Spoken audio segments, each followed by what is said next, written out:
मनेश्वर रस्त्याचं काम तातडीनं चालू होईल, सूचना दिलेल्या आहेत.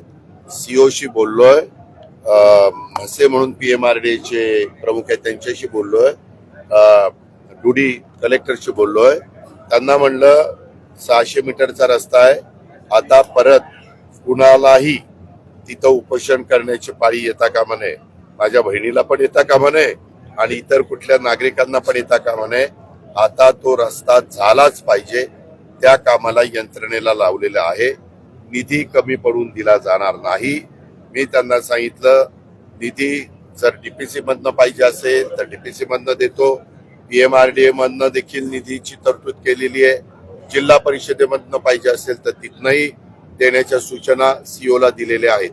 आणि काल शेवटी मी असं ठरवलेलं आहे की PMRDA आता ते काम तातडीनं सुरू करेल आणि भक्त ज्यांना मल्लेश्वरचं दर्शन घ्यायचं असेल त्या भाविकांना, तिथल्या रहिवाशांना आता त्रास होणार नाही अशा बद्दलची काळजी सरकार म्हणून आम्ही घेतो.